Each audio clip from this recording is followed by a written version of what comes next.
একদিকে ইখওয়ানিদের চরম কুপ্রভাব, আর একদিকে মওদুদি মতবাদের জামাত ইসলামের মতো কুপ্রভাব, এই দুইটাকে আমরা, আরেকদিকে ইরানের শিয়াদের কুপ্রভাবের কারণে এই জৌলুস দেখে আমরা মনে করছি এছাড়া ইসলাম প্রতিষ্ঠিত হবে না। ইরানে কি ইসলাম প্রতিষ্ঠিত আছে? যারা চেষ্টা করেছে, আফগানিস্তানে কি ইসলাম প্রতিষ্ঠিত আছে? বাংলাদেশে যে স্বপ্ন দেখেছে ইসলাম প্রতিষ্ঠা করার, মওদুদি মতবাদের স্বপ্ন, 1941 সালের 26 আগস্ট থেকে নিয়ে এখন পর্যন্ত ইসলামের কোনো কিছুই প্রতিষ্ঠিত করতে পারেনি।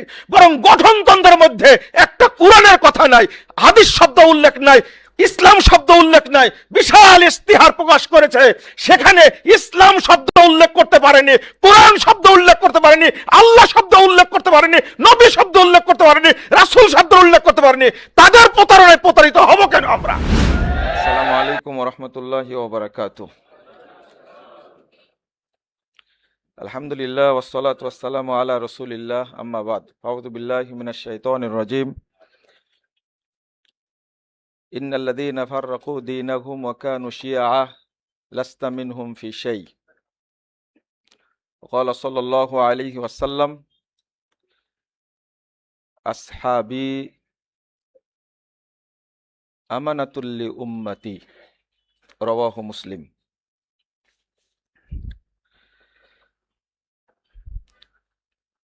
জমিয়ত সুবহান আহলে হাদিস কর্তৃক আয়োজিত কর্মী সম্মেলন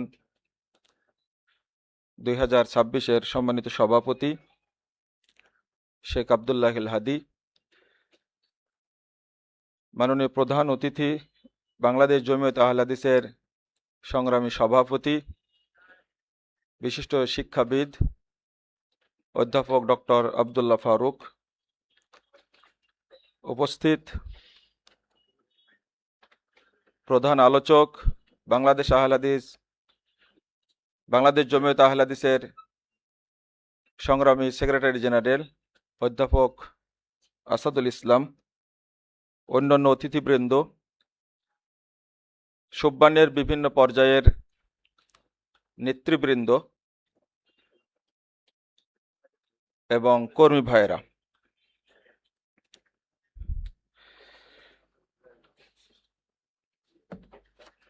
প্রথমত আমি জমিয়ত সুবহান আহলে হাদিস বাংলাদেশের কেন্দ্রীয় কমিটিকে অভিনন্দন জানাই সুন্দর এই কর্মী সম্মেলন আয়োজনের জন্য। অন্যান্য সম্মেলনের চেয়ে 2026-এর কর্মী সম্মেলন সম্পূর্ণ আলাদা, প্রাণবন্ত।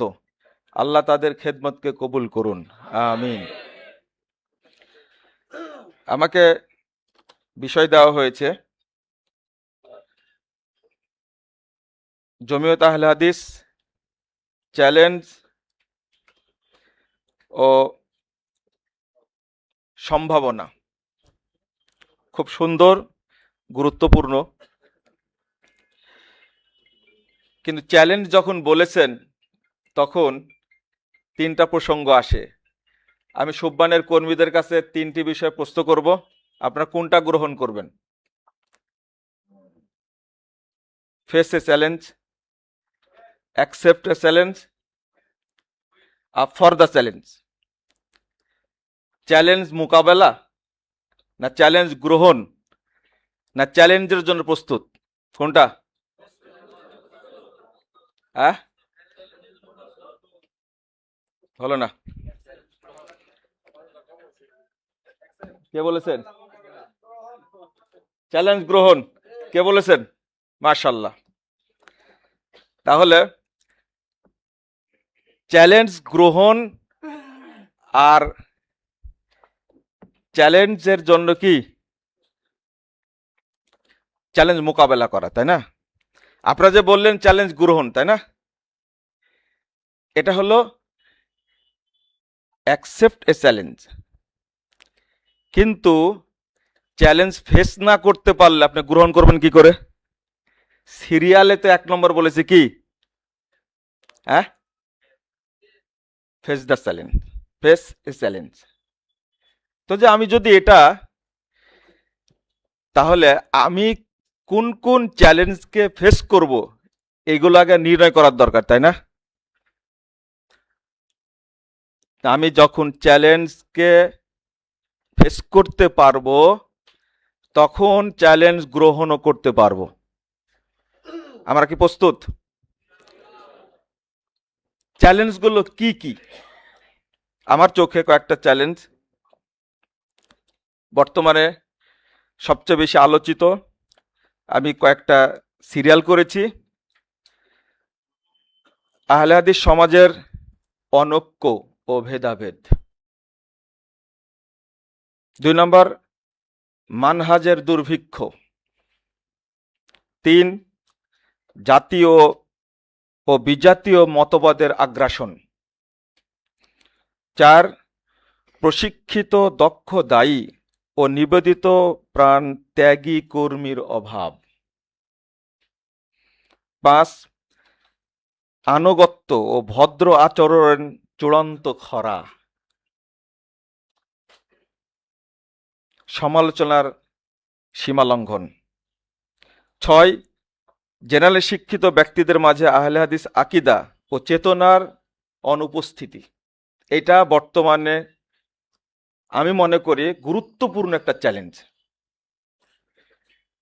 7, বেদাতি সংগঠন ও পরিবেশের কুপ্রভাব ও সূক্ষ্ম চক্রান্ত। বস্তুবাদী শিক্ষা ব্যবস্থা, প্রগতিবাদীদের দুনিয়াবি জৌলুস। আমি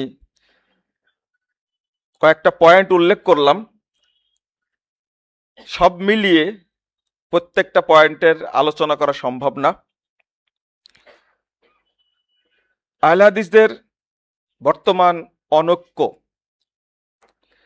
এই অনৈক্য দূর করতে পারে আমি মনে করি বাংলাদেশ জমিয়ত আহলে হাদিসের চেয়ে সুব্বানের তৃণমূল কর্মী ভাইয়েরা, ইনশাআল্লাহ। কারণ আমাদের মনে আছে যে অনেকদিন আগে আমাদের sir professor doctor Iftekhar Alam Masud sir যখন মরক্কো যাচ্ছিলেন, তখন আমরা তাকে বিদায় দেওয়ার জন্য রাজশাহী বিশ্ববিদ্যালয়ের ক্যাম্পাসে আমরা 2টি সংগঠন হওয়ার পরেও একত্রে আনন্দ করে স্যারকে আমরা বিদায় দিয়েছিলাম, আলহামদুলিল্লাহ। 2004 সালে আমরা একটা মিছিলের আয়োজন করেছিলাম। যুবকদের কথা কেন বলছি আমাকে মাফ করবেন, কারণ তাদের ইতিহাস আছে, তারা পারেন। আমরা ঢাকায় আহলে হাদিস সম্মেলন নামে একটা সম্মেলন এবং মিছিল করেছিলাম। আলহামদুলিল্লাহ আমরা এই প্রোগ্রামে সফল হয়েছিলাম। যতদিন আমরা একই প্ল্যাটফর্মে আসতে না পারবো ততদিন আমরা বাকিগুলোর সফলতা পাব না। ওই বইটা সুব্বানের বইটা, জি জি, এটা শেখের হাতের নাকি ওইটা? না না, ওই যে আহলে হাদিস আন্দোলন ওর বৈশিষ্ট্য বইটা, জি জি, ওইটা দিন।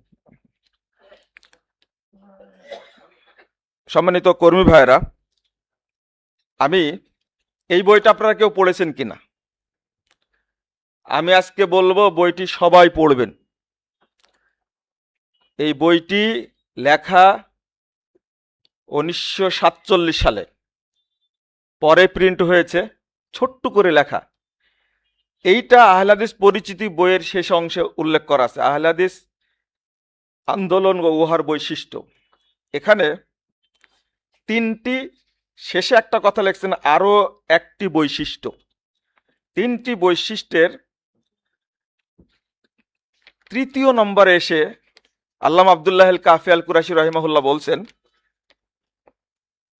আল্লাহর একত্ব ও রাসূলুল্লাহ সাল্লাল্লাহু আলাইহি ওয়াসাল্লামের নবুয়তের চরমোচ্চ নেতৃত্বের ভিত্তিতে মুসলিম জাতির সংহতি।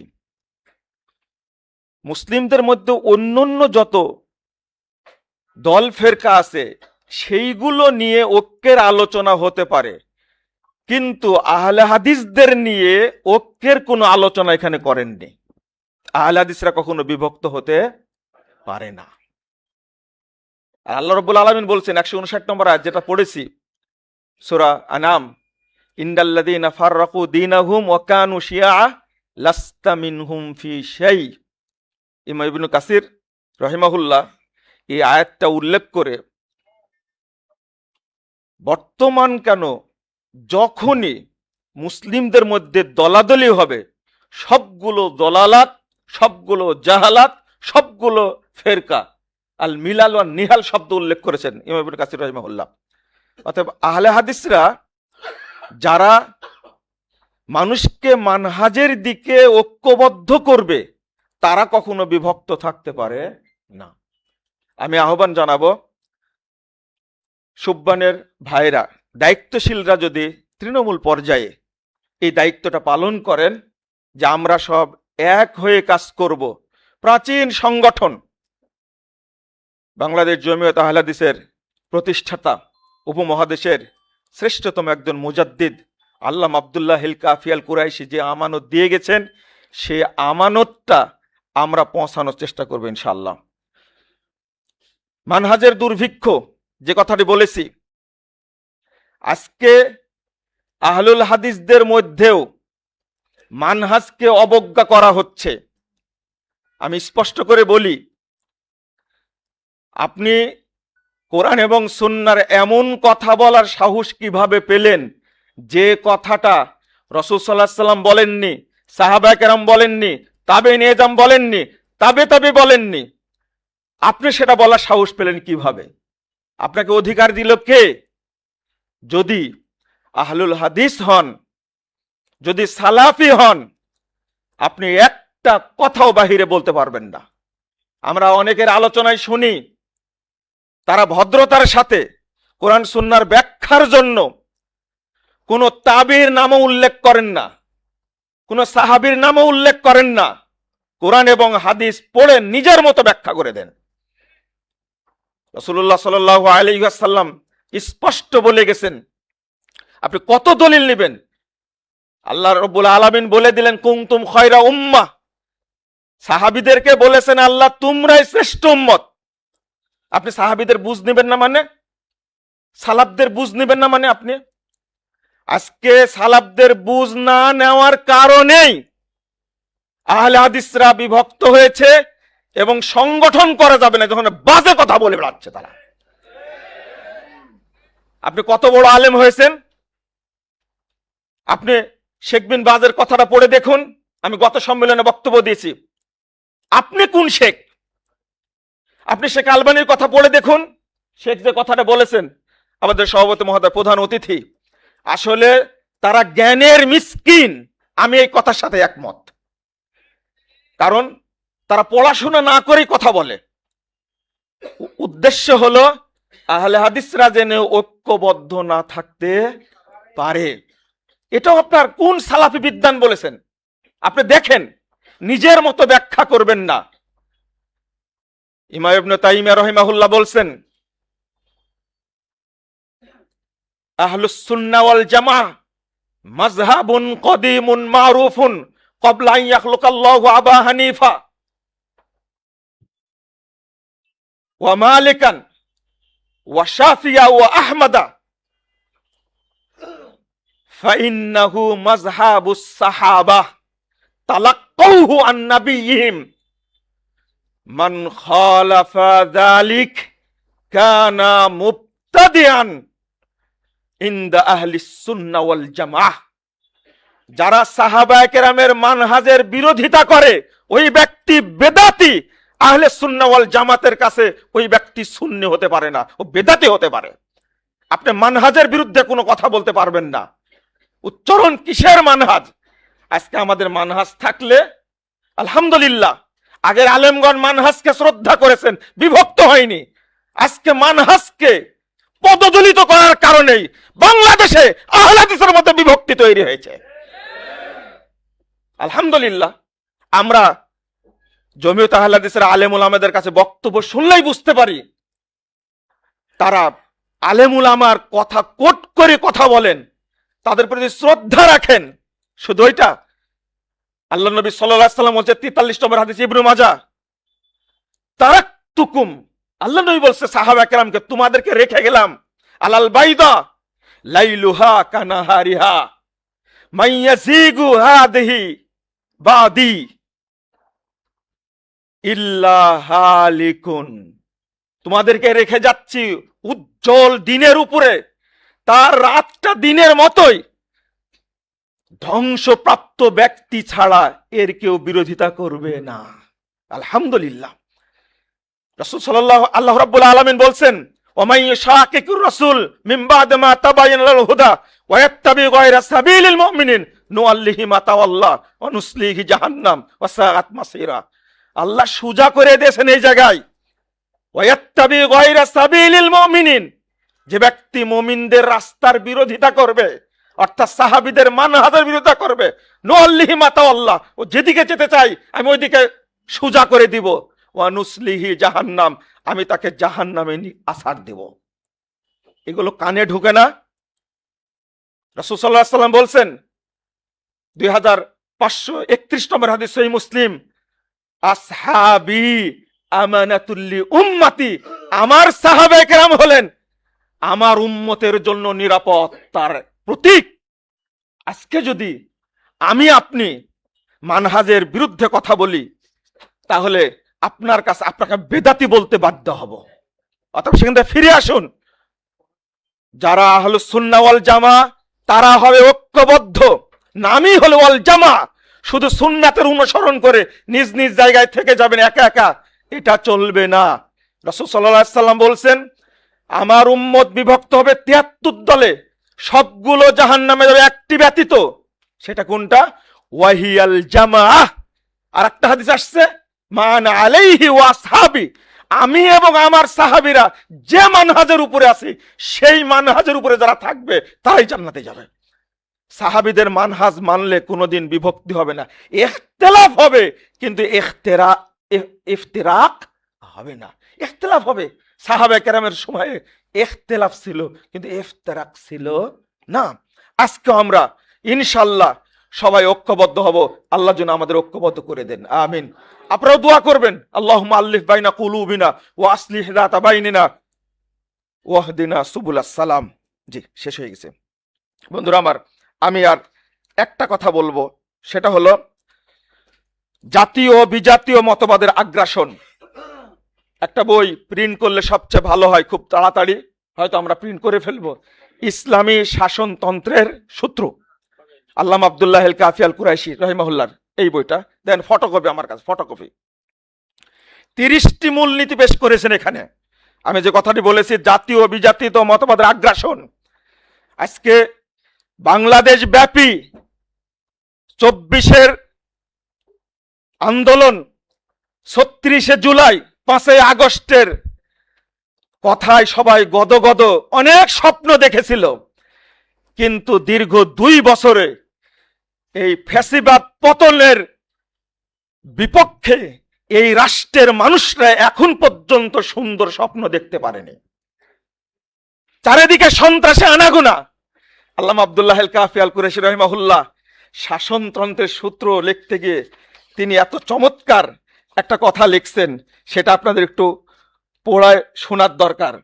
অনেক কথা লিখছেন, ভূমিকাতেই 1 নম্বরের আগে লিখছেন একটা কথা, এই যে ইউরোপী যে চেতনা আমাদের শিক্ষিত ব্যক্তিদের মধ্যে ধরেছে, 47 সালে লিখছেন এটা। এই বইটা লিখছেন 47 সালে, বাংলা সাল এখানে দেওয়া আছে 1354 সালের ভূমিকা লেখা। আল্লামা আব্দুল্লাহ আল কাফি আল কুরাইশি রাহিমাহুল্লাহ তিনি লিখছেন যে আমাদের চরম দুর্ভাগ্য বলিয়া মনে করিতে হইবে। কেন? ইউরোপের জাতীয়তা, ন্যাশনালিজম, গণতন্ত্র, ডেমোক্রেসি ও জড়বাদ এর সাহায্যে ইসলামের গৌরব কোনা মাত্র বর্ধিত হইবে না। সমস্ত মতবাদ আপনি বাদ দিন, জাতীয় আর বিজাতীয় হোক, শুধু ইসলামই থাকবে, এইরকম চেতনা নিয়ে যেদিন সুববানের কর্মীরা গড়ে উঠবে, সুন্দর রাষ্ট্র প্রতিষ্ঠিত হবে ইনশাআল্লাহ। আমরা এই যে বর্তমান প্রেক্ষাপটে জৌলুস দেখে প্রতারিত হচ্ছি। কেন প্রতারিত হচ্ছেন আপনি? কাদের দ্বারা প্রতারিত হচ্ছেন? একদিকে ইখওয়ানীদের চরম কুপ্রভাব, আর একদিকে মওদুদি মতবাদের জামাত ইসলামের মতো কুপ্রভাব। এই দুইটাকে আমরা, আরেকদিকে ইরানের শিয়াদের কুপ্রভাবের কারণে এই জৌলুস দেখে আমরা মনে করছি এছাড়া ইসলাম প্রতিষ্ঠিত হবে না। ইরানে কি ইসলাম প্রতিষ্ঠিত আছে? যারা চেষ্টা করেছে, আফগানিস্তানে কি ইসলাম প্রতিষ্ঠিত আছে? বাংলাদেশে যে স্বপ্ন দেখেছে ইসলাম প্রতিষ্ঠা করার, মওদুদি মতবাদের স্বপ্ন, 1941 সালের 26 আগস্ট থেকে নিয়ে এখন পর্যন্ত ইসলামের কোনো কিছুই প্রতিষ্ঠিত করতে পারেনি। বরং গঠনতন্ত্রের মধ্যে একটা কোরআনের কথা নাই, হাদিস শব্দ উল্লেখ নাই, ইসলাম শব্দ উল্লেখ নাই। বিশাল ইস্তিহার প্রকাশ করেছে, সেখানে ইসলাম শব্দ উল্লেখ করতে পারেনি, কোরআন শব্দ উল্লেখ করতে পারেনি, আল্লাহ শব্দ উল্লেখ করতে পারেনি, নবী শব্দ উল্লেখ করতে পারেনি, রাসূল শব্দ উল্লেখ করতে পারেনি। তাদের প্রতারণায় প্রতারিত হব কেন আমরা? আপনি আহলে হাদিস নওজোয়ান, কাউকে আমরা তোয়াক্কা করি না। তানজিল আহমদ বক্তব্য দিয়ে গেছে, আমি রিপিট করছি না। এক আল্লামা ইসমাইল শহীদ রাহিমাহুল্লাহ সিপা সালার আমিরুল মুমিনিন ফিল হিন্দ কথা উল্লেখ করেছেন, আল্লাহ আব্দুল্লাহ কাফেল কুরেশি রাহিমাহুল্লাহ, সৈয়দ আহমদ শহীদ। দুইজন ব্যক্তির চেতনার উপরে আপোষহীন ভূমিকার কারণে একদিকে শিরক বিদআতের বিরুদ্ধে লড়েছেন, আরেকদিকে ব্রিটিশদের বিরুদ্ধে লড়েছেন, জীবন দিয়েছেন। অবশেষে 190 বছর পরে এই অপবিত্র ইংরেজ গোষ্ঠী পালিয়েছে। আপনিও শুরু করেন। একজন ছিলেন আল্লামা আব্দুল্লাহ আল কাফি আল কুরেশি রাহিমাহুল্লাহ, আর আজকে লাখো সৈনিক তৈরি হয়েছে আলহামদুলিল্লাহ। আগামীতে এটাই সৈনিক কোটিতে পরিণত হবে ইনশাআল্লাহ। আমরা কোনো ইখওয়ানি না কোনো শিয়া, না জাতীয়তাবাদ, না পুঁজিবাদ, না ধর্মনিরপেক্ষতাবাদ, কোন মতবাদকে তোয়াক্কা করি না। আমাদের নেতা হলেন মুহাম্মদুর রাসূলুল্লাহ সাল্লাল্লাহু আলাইহি ওয়াসাল্লাম। তার পথ ধরে এগিয়ে যাব। দাওয়াতি কাজের মাধ্যমে এই দেশ সমস্ত মতবাদ মুক্ত হবে, তাওহীদ প্রতিষ্ঠিত হবে ইনশাআল্লাহ। সুবহানকে স্বাগত জানাই এই সংগ্রামে। আল্লাহ তুমি সবাইকে কবুল করো, আমিন। আসসালামু আলাইকুম ওয়া রাহমাতুল্লাহি ওয়া বারাকাতুহু।